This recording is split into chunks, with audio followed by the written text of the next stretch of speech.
Welcome to Talking Point Live. You're joining us live here, though it's recorded, though it's coming to you on a number of different levels through Facebook or through the Community Education Channel.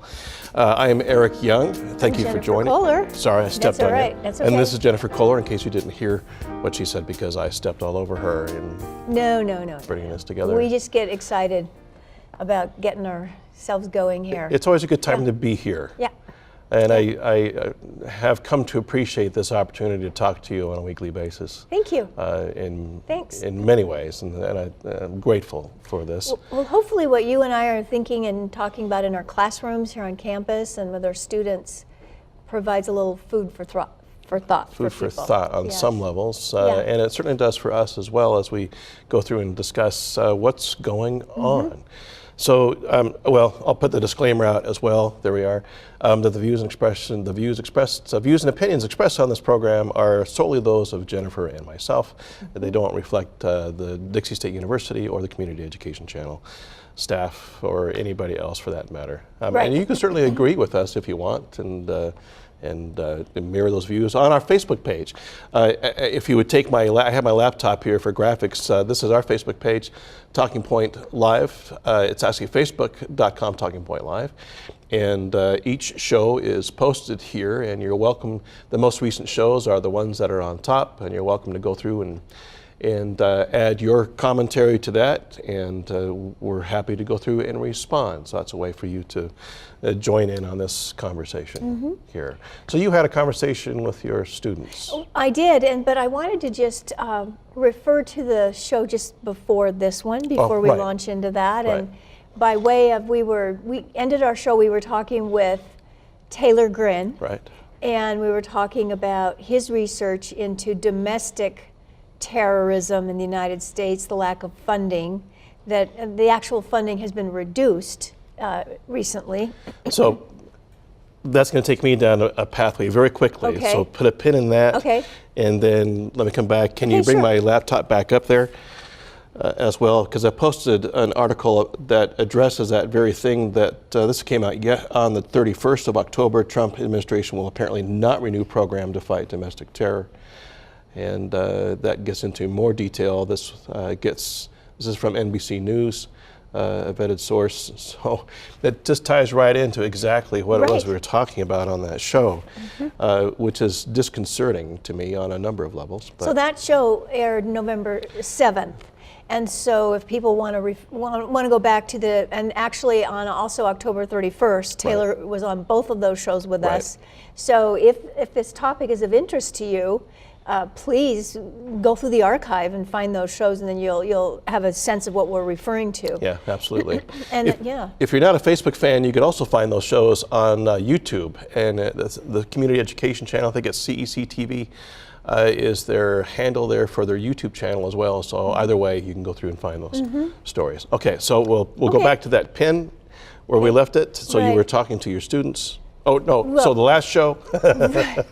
So November 7th show. Any breadcrumbs here? With saying goodbye to Taylor. And at the Right. very last, I think it was the last 60 seconds of the show, you said, What do we do about this? so what do we do about this? This rise in, this aspect of terrorism, native terrorism, basically. Domestic terrorism. Domestic terrorism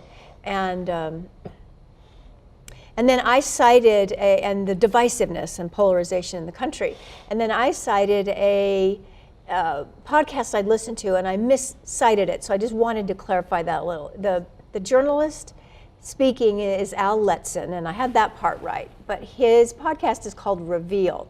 And he was citing a experience in Berkeley at a protest where the white supremacist, extreme alt-right people were pitted against some supposedly left liberal progressives, but the left side was also being represented by Antifa, which is a group of violence-prone, supposedly their Antifa means anti-fascism. I have a really hard time with this group because I feel like their tactics, their willingness to use violence to enforce their version of political correctness is fascist to me. So they feel, even though they call themselves Antifa, anti-fascist, they feel fascist to me. Anyway, these Antifa people were attacking a white supremacist personage who has a big reputation. They knew who he was. And so they targeted him to remove him from this public space where the protesting was going on, and he was being pummeled severely by a group of people. And so Al Letson, that was covering the event, threw himself on top of this person. And Al happens to be an African American. So throws himself on this white supremacist loudmouth to protect the fellow from possibly being killed by the beating he was taking. And then this kind of quelled or made the attack subside, thankfully, for both of them. So later on, Al was interviewing this person. So just to clarify, because Yes. many people these days seem to think that we're always speaking figuratively because they say literally in literally every sentence they speak, you mean that he threw himself literally onto him to protect him physically? He did. Yeah, He did. This was a physical He put intervention. his body in between the attackers and the person being pummeled. An African American intervening and protecting A white supremacist. A white supremacist. Basically, Okay, yes. just so we're clear yes. on that. Yeah. Okay. So anyway, Al was subsequently interviewing this same person, and because of this demonstration of what I would call pure love, in the sense that Al was sacrificing his own health and well-being to save someone else from damage and pain and hurt, which to me is an expression of love. Because of this expression of love, this white supremacist person had his viewpoint softened and had to take stock. And in the interview, you can hear him taking stock of his hate-mongering speech, his fear-mongering and divisive speech during the interview. His heart was softened by the expression of love. And so, you posed the question at the end of the November 7 broadcast, what can we do? And I really did find myself saying love is the answer. I hate to say it that way, but I think it's the only answer, frankly. Why has that become such a trite expression, do you think? I mean, I other don't know, than because it sounds simplistic. the 60s and the peace movement Right. and It the sounds whole hippie simplistic, idea. that can't possibly. Yeah, you're the that one that usually call out to me how oversimplifying Right. I might be. That's why I hated to say that. But I'm not going to call you out. Okay, because why? Because I agree. And I do believe that it can be that simple of an approach, even though it's incredibly complicated or incredibly how do I say this? It's incredibly inhibited through complicated and sophisticated forms. And in terms of the information that we're getting that goes through and intercedes maybe our capacity to default to love, instead we default to defensiveness or we default to fear.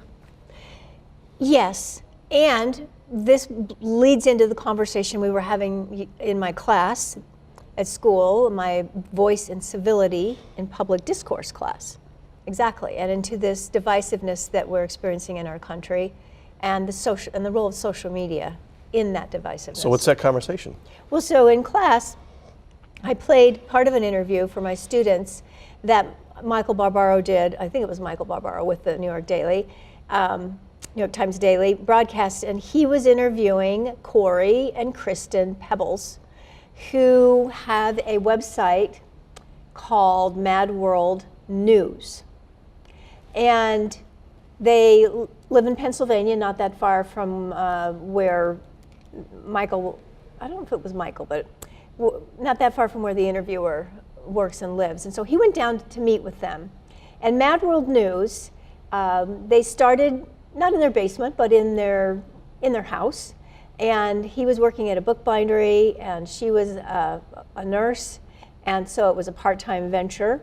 And so I'm playing this interview with my students, and they're listening to how these people have turned this into their full-time gig, if you will.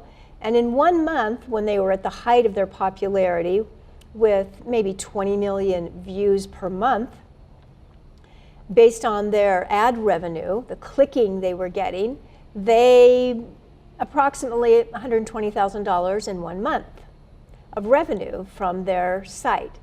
And he was asking them, well, so what what successes or what sells, and they said, well, for sure, controversy, divisiveness, basically anger sells. So they're marketing anger and making a buck. Is this their site then? That's the media bias fact check of their site, Mad World News. Yes, Okay. and they're on Facebook. So they are on, so it's more of a Facebook page than Social media for okay, sure. All right. Yes, and so what sells, and it's interesting when they first started out. So is this a false pretense, the media bias fact check? The fact that they are intentionally perpetuating fake news, and yet they put up a page that gives us a sense of maybe this has been fact checked, or maybe I don't think Media Bias Fact Check is their page. Well, that's what I'm trying to get into, because No. when I just search Mad World News and you see it's come up there, Mad World News, there at the bottom. This is what comes up. Well, so and I just pulled that page up a few minutes ago, so it could be that it was the most recent search result. It could be. It was clicked on. Or the fact that they have manufactured this page. Well, it's in order listed, for but it to look. it's listed as a questionable source. You have to. It is a questionable source. Right. Well, no. Oh, I see what you're saying. Yeah, right. That Mad World News is listed as a questionable source. What I'm not finding is a website for them. We'll go to Facebook. Okay. All right. Keep talking. All right, you look on Facebook. So my students are listening to this interview, and they're saying, yeah, when we first started, we were just basically plagiarizing chunks of text from USA Today News and other webs. And then we were throwing in a few of our own opinions to doctor it up a little bit. And then we realized the more inflammatory, the more divisive, the more anger, the more, So this is it here. Yes. And this is, okay, all Yeah. right. So that's the page. And so they're kind of angry though right now because Facebook has throttled down their page. And so Facebook's attempt to manage the impact of its social media and the divisiveness has now turned their little empire and has reduced it in its size and income stream. But my students had the most interesting reaction to this. When they were at one place horrified that these people were peddling anger and divisiveness in our country and misinformation, fake news and inflammatory stuff. And at the same time, they were appreciating that they were having this little money-making operation going on. Like, the American dream, like capitalism, go for it. This is the land of entrepreneurship. This is an opportunity to go through and capitalize on the divisiveness of the country. Well, it certainly is. They're making 3 or 4 cents per click on their websites or on their Facebook page. They can set up to monetize that as well. They're going through that's I think was their big their big stream. That's just fascinating to me. And we talked to so you don't need a bunch of Russians messing around. We're just we're completely just doing it capable to of doing it to ourselves. We And, talked about the Russian reach for the last 3 weeks or so. Right. Certainly there is an American reach here. This reminds me of this guy. His name is Justin Kohler. No relation to me. I'm a K-O-H And he's Kohler, a C-O-L-E-R. by the way. Yes. And, be clear about that. What he's most famous for, this is him here, this is his website. And what's interesting is this website, if you put in the website that leaked, in air quotes, the information about the Hillary campaign individual who was killed to shut him up about Benghazi, that came from a fictitious site called the Denver Guardian. Now, if you enter the Denver Guardian, if you try to look that up, now it just defaults to Justin's website. So it's like he's totally unabashed about what it is that he's doing. So he misleads people by creating a fake website that sounds like a newspaper, a reputable media source. And then that information burbles up to the top of the national conversation. It hit a debate, the third debate between Hillary Clinton and Donald Trump. That comes from sites like this. This is how unabashed he is. I'm going to scroll down to this his little disclaimer here. It says, if presented with an opportunity to be paid handsomely for a hobby you enjoy, that is totally legal, questionable from a moral standpoint, but legal, that's him saying this, not me, okay? Would you take the opportunity, and more specifically, if you could write political fan fiction and were highly paid for your work, would you? If you answered yes, you too could be earning a living. in the fake news industry. He's a registered Democrat. He's politically active, and yet he's doing his best to go through and perhaps even undermine that democratic process.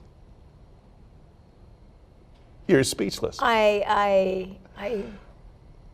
Am I just like super naive? He's making $30,000 a month, according to the article about him that NPR, the story that NPR ran about maybe we should admire Justin Kohler's initiative here. That he's able to go through and make a few cents for every click that this goes through, as it lights up both extremes. It could be like the art of the deal of fake news. You know, how to make yourself a billionaire. Well, he's out dealing Donald Trump here, Create if your that's the case. fake news empire.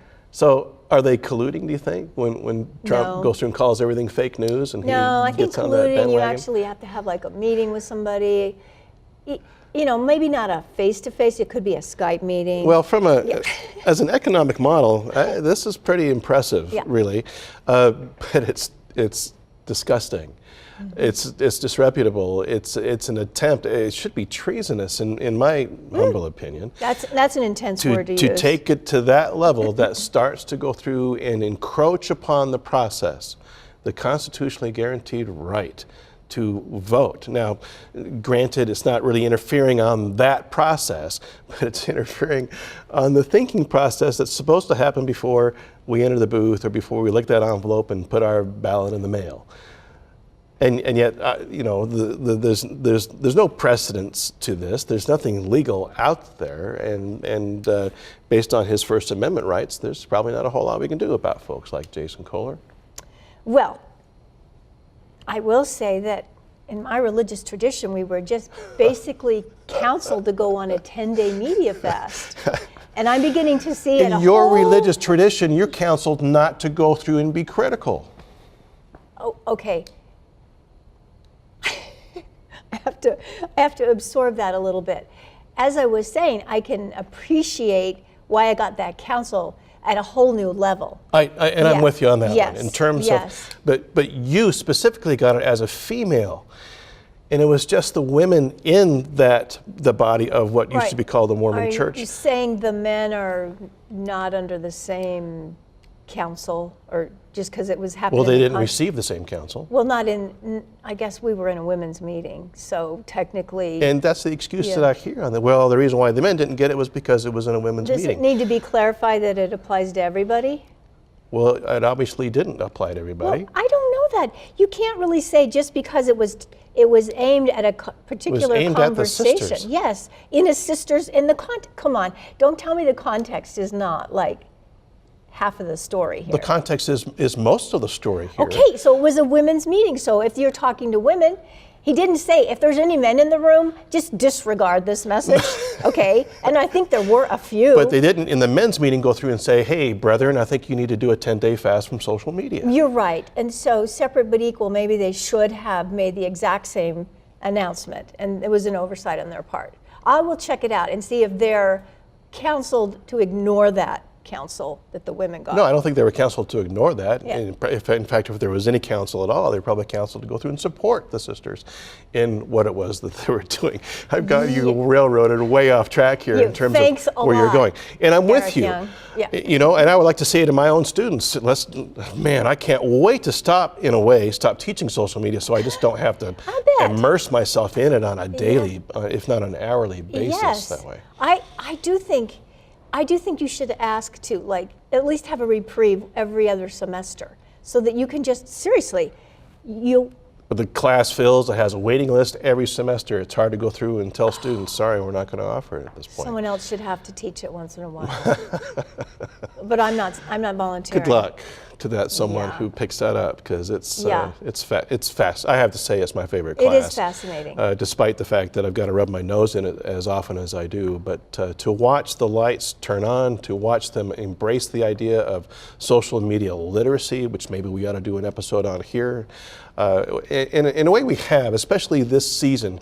We've talked a lot about honing your skills and identifying what is fake news, like the kind of tripe we've been talking about here with Justin Kohler, with Mike Chernovich and that Yiannopoulos guy. and then the Russian meddling. Milo, yeah. Yiannopoulos. Mhm.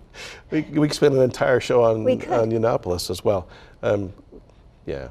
So where are we here?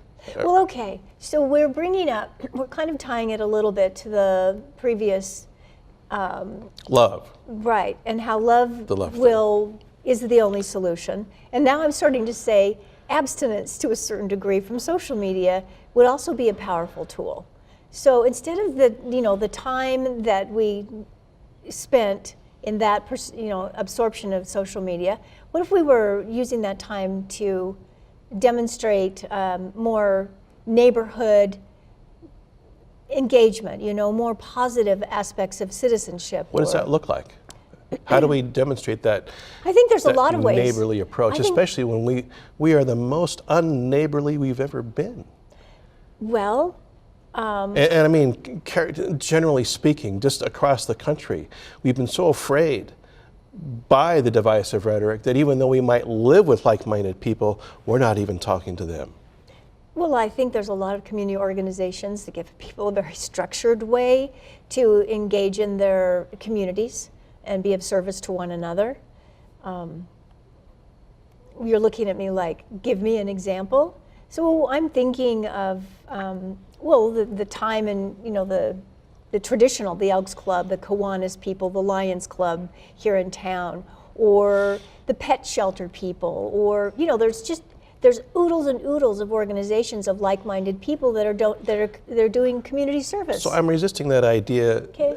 While I embrace the concepts of the Exchange Club and Yeah. Rotary and so on, and that these are service organizations, and when they do wonderful and great things within the community. I had an opportunity to sit through an Exchange Club meeting while I was having breakfast at George's Corner and listen to them praise the high school students of the year, that kind of thing. But I'm talking about on you and me levels. I'm talking Okay. about the people who live down the street from me. Well, how about the people who work down the hallway from you, right? Well, our coworkers. That's you, Yeah. and that's me, and I you know what I think.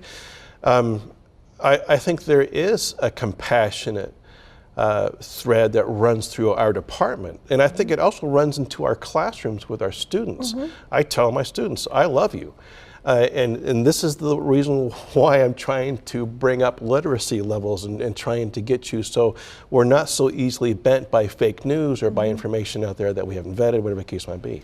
But still, I'm not back into the neighborhood yet. I mean, I would hardly go out and knock on a door of a next door neighbor and say, hey, what can I do to help you improve your social media literacy? Okay, so what you're saying is you really want to target our interaction on social media No. as far as, no. I'm talking about talking to people. Okay. In lines at the grocery store, we're mowing the lawn and somebody walks by, and I happen to live on a very public street corner, in downtown Bountiful, and I do take that opportunity actually. And a lot of people, we bought a historical home, and there's a lot of people who are very interested in what's going to happen to that house now that we've bought it and how we're restoring that. So there's a lot of conversations that go along those lines, but still the fences are up. There's Political still, and partisan fences, is that what you mean? yeah. Well, on this. Well, as soon as they find out that I'm a professor at Dixie State University, the conversation stops. It ends there. Really? Well, then don't reveal that about I yourself stopped so doing quickly. that, right? Well, inevitably, because so what do you do? So what, Well, let them get to know and like you before you tell them what you do for work. well, it's been my experience that still doesn't It stop. still doesn't help. I can't get over the fact that you. Well, then when they find out that I teach persuasion or lying and deception or something Then of they're that like, nature, okay, we're not going I'm to gonna talk to you cross anymore. the street the next time. I would I hate to be come. your kid or your spouse or whatever, and it's done. Right. Well, so we could tie this in a little bit to. What can we do to love our neighbor? I think give people the benefit of the doubt. When they do something that we find irritating or offensive, I think we can stop and ask ourselves, okay, maybe I shouldn't rush to judgment on that behavior or that comment that they just made. And if I find it offensive, maybe I should inquire a little bit so that I can understand it accurately. Aren't we on the defensive at that point? Can we not go through and say, your yard looks fantastic, Or, you know what, I appreciate the fact that you fly the American flag. I have a police officer who lives on my street. His cruiser's parked in front of his house, you know.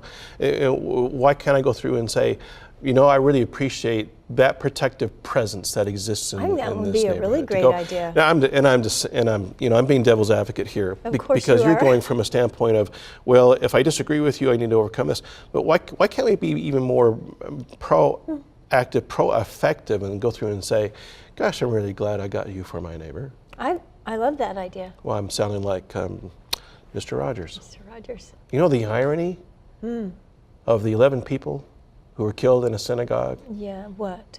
is that's the same neighborhood that Mr. Rogers lived in. Oh, wow. Yeah. That was a tough week. It's hard to see the country go the direction that it's going. And I think it's time for us to take off the mitts and leave the politics behind. You say the country going in the direction it's going, but then I'm thinking of the country that used to have lynchings as a public display of power. Okay, I think that this. Jen, the rope has turned to bullets here. I just think that because of the media coverage, it's more salient than it used to be, and it seems like a bigger part of who we are number-wise. If you consider how many people live in this country, okay, I think when this happens, it is such a small percentage of this population. It shouldn't dominate our psychology and our identification of who we are. I we think let it? that's skewed. So Taylor, in a previous show, talks about that fire hose of false information, or that fire hose of misinformation, or information, the yeah. fire hose of information, period. That regardless of the sources that we're getting our media from, we have so many stories now that are coming at such rapidity and such volume that maybe we don't stop watching this show, but maybe we should stop watching television altogether. Maybe we should have that, not just a 10-day social media fast, but what happened if we just turned everything off? Well, okay, so again, if you go back to the analogy with your diet and what you eat, if we were pickier about what we consumed, okay, then we wouldn't, see, maybe because you have to spend so much time in social media, that world dominates your mental bandwidth.